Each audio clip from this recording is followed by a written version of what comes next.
Musgrave did not participate were Javon Bullard and Quay Walker.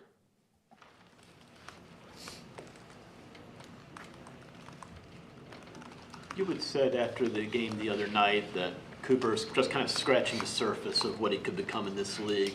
What do you see as what was the next thing you'd like to see from him? What's the next step in his development to get to where you'd like him to eventually? Well, he's just got to stack on what he's already accomplished, and eventually you'd like him to be interchangeable between all the positions. But he's still a young player, still learning and growing.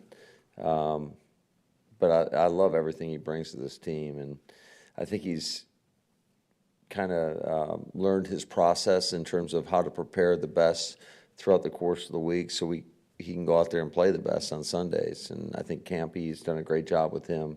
Halfley, obviously, putting him in a lot of great positions to go out there and showcase what he can do, and then ultimately he's doing it.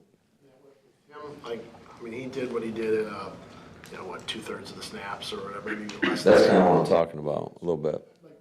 People are like, oh, why not just play him 100% of the snaps? But is there something to be said for the fact that, he's really good in that role and can excel in that rather than just saying, oh, well, let's just play him 100% of the time? Does that make sense? Well, and you got to mind you, he's coming off a soft tissue injury, so we wanted to be careful with whether he's a first-year player or a, fifth-year player. You're going to kind of limit those guys as they come back, usually when they're coming off soft tissue. Yeah, what would be the argument not playing him at the Mike position full-time? Let's say... Well, it's a totally different position. It's like, I don't even know how to explain it. Maybe a tackle that has to play center. It's just, there's different responsibilities. So now that's what I'm talking about in terms of in time, you'd like it to be interchangeable between those two guys. And if you have somebody go down, can he handle the green dot? There's a lot of responsibility that's placed on the guy communicating to the other 10 guys on the field, getting the call from half, making all the necessary checks. You're playing quarterback at that point of your defense. I know you don't want to work Jacobs to death, but are we at a point in the season where you got to ride him for whatever it takes to win a game? I think that's all the time. I think we got to be mindful of his workload 100%, and he does a great job communicating with us in terms of where he's at, and he's been pretty healthy. So, and certainly the production speaks for itself. He's an animal out there.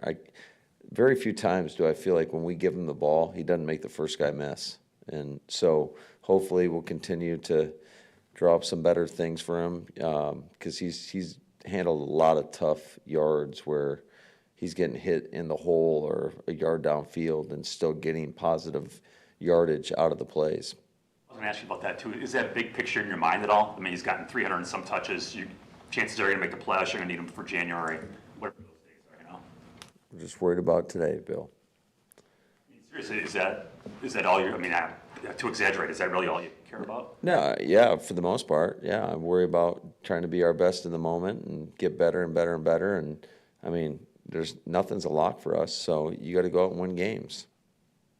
Now, having said that, when we get to that point, if we get to that point, then I think that's a conversation. Jordan Love's first ever home start was against the Saints last year, that huge fourth quarter comeback. After that game, you said, I've never been a part of a win like this. When you look back to what he did then and the maturity and poise he displayed and what growth he's had since, what do you think of what you saw that day and where he's come since? Yeah, just kind of reliving the game, watching it this week. It's amazing, just especially obviously from the offensive standpoint, the product that we put out then versus to where we are today. I feel like it's night and day, but we had a lot of young players. It's not just on the quarterback, but he did an unbelievable job, I would say, in the second half of that game, particularly in the fourth quarter, of making some big time plays. On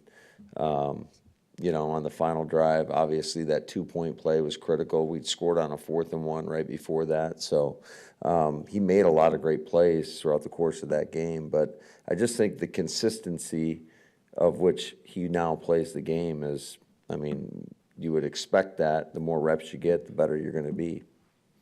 Rattler played really well for them coming off the bench last game. Just what stands out about him from what you've been able to see on? Yeah, I think he's a natural thrower. He can move in the pocket. He's fearless. So I think he's a really talented young player. Back to Jordan, I'm guessing you don't pay attention to quarterback rating as your own internal stuff, but I mean, his passer rating the last several games is better than it was during that great stretch run he had last year. Is he playing to that kind of elite level like he did last year? I think so. Yeah, absolutely. I think this is the best ball he's played. Just when I look at all the little things, like I explained the other day, in terms of his ability to manipulate the pocket when he's under duress, getting the ball to his checkdowns or whatever it may be, I think he's playing at a really high level. There was a play in the second half Sunday night where Jordan is straight back and Myers, I think, goes to help out on Williams, and a linebacker came shooting right up the middle, and Jordan was able to dump it off to Jacobs. What happened on that play that guy got so free in the 80? I'm trying to think. I'm trying to think what exact play it was. Sorry, I've been watching a lot of New Orleans Saints film. But yeah, I just, without seeing the play in front of me, I'd be making some stuff up right now. So I'm not going to do that. Okay. I'll go back and look at it right after this. You can ask me tomorrow. Are you losing hope that Marshawn Lloyd could come back this year? I mean, is it getting too late at this point? I never want to shut the door on that if he's able to. I mean, yeah, we're getting down towards the end here, but I never want to shut that door completely shut.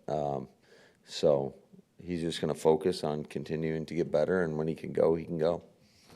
Hey, Matt, you've talked a lot about Jordan being healthy and being able to practice for why he's been able to play like he has. Is there any common thread between what he did down the stretch last season and what he's doing now? Like, you got great production from Jones down the stretch. Your offensive line came together. Are there some common threads you can see that happened last year that are happening again? Well, I think collectively as a unit, I think we're playing much better, much more consistent. There's still a lot to clean up and to improve upon. I think more situationally, that's one thing I've challenged our guys with. In particular, some of the third down opportunities that we've kind of squandered, I'd say, throughout the course of the season. And then I feel like one area we've gotten a little bit more consistent and a little bit better is in the red area, scoring touchdowns. But I still think there's been a few opportunities there where we've had penalties. I mean, we had one last game when it was third and 5 in the red area. We get a false start, and you got to play dialed up for what they're presenting. So, but I do think the consistency, especially first and second down, has been pretty good. Matt, you sense anything has, what's changed with New Orleans defense since they made the coaching change? Because they haven't given up a whole lot of points. No, they've been doing a great job. Yeah, I tried not to go. I mean, there's a lot of tape out there right now. Not that we don't watch the majority of it situationally, but you try to focus more on what you've seen, since then. And they've just been playing tough defense. They've always had a pretty formidable front seven, and I would say that still remains true. And then they got guys that can take the ball away in the back, and they really challenge you. I think Taylor's a really good corner. Obviously, the Honey Badger, he knows how to get the ball away. So they've still got great players back there. Matt, how do you approach the challenge of peaking at the right time? Obviously, some teams, they say peak too early or this or that. As a coach, you want to play your best every time you play, but as you build momentum towards the playoffs, how do you approach that topic? I don't know. I just stay in the moment and try to get better every day. So that's for you guys to write about. Matt, I know you're focused on New Orleans, and I don't apologize for many of my questions, even the really long ones. But there's obviously this clip from the Rodgers documentary where it sounds like you're crediting Ted with drafting. Yeah, I haven't seen that. Waller's mentioned that to me, and I don't remember saying that, but apparently I did. I don't know if they cut it up. I think what we're trying do was draw parallels to Ted drafting Aaron and to Goody drafting Jordan. So I think, but I don't know how it got edited or whatnot, and but Ted Thompson had nothing to do with the drafting of Jordan Love. I think there was some lessons learned from him doing what he did when he drafted Aaron, and I think, you see it all across the league. You better have a quarterback, otherwise life can be very, very difficult. And Goody obviously made a great decision, and one that does take courage, because in the moment you're going to get a lot of flack for it. And it was the case however many years ago when Aaron was drafted, and it was the case, was it 5 years ago now, when Jordan got drafted. So it takes courage in that moment, but by no means was I trying to reference that Ted was the reason that we drafted Jordan. When I see Jordan Love take advantage of a free play and get a ball to Kraft the other night, how much of that was watching Aaron do that and things that you work on with this team? Yeah, I would say that was a big part of it. That's something that,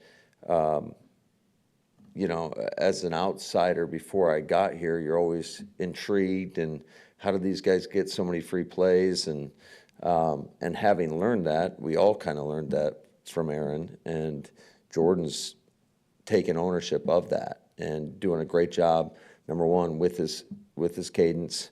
And then also when teams sub, sometimes you take advantage of that as well. And we've had multiple situations where we have been able to take advantage of that.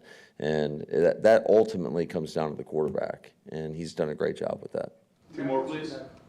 Amidst a schedule filled with a lot of really premier opponents that you've played, when you focus on the team that doesn't have the 12-2 record like some of your opponents have, how do you keep your team grounded in the moment? Obviously, a few weeks ago, the Eagles and Panthers game came down to the wire, for example.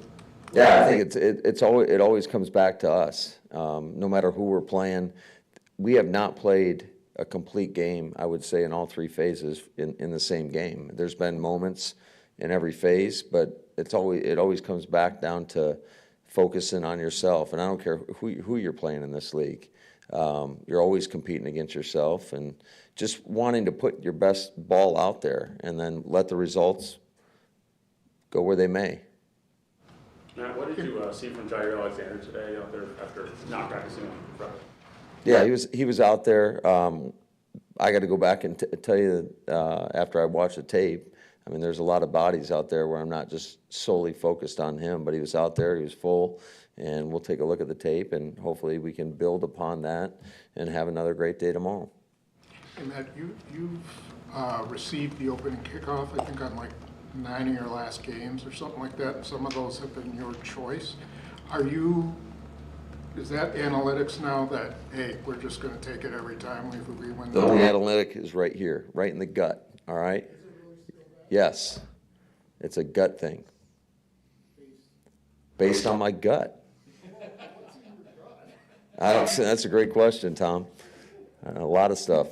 I don't know. It's just a feel. And, sometimes whenever I ask our guys, especially the offensive players, they're like, they want the ball. So, and sometimes I can feel, you try to feel how convicted they are, and when you feel like it's the same as your gut, you go with it. When do you typically make that decision?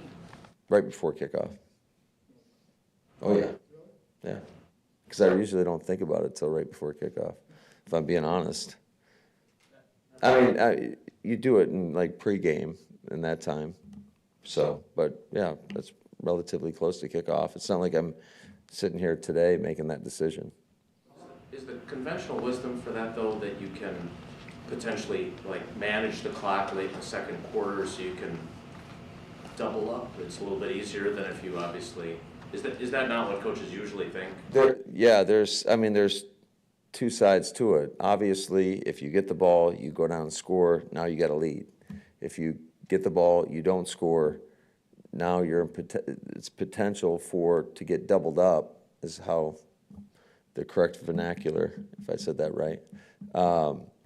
And so you got to be mindful of that. And I think just not to reference last game, but I know for me, I made the mistake of, I don't want to give these guys the ball back for them to give them a chance to double up. And so made some bad decisions there. How much of your gut is used when you're deciding challenges with the red play?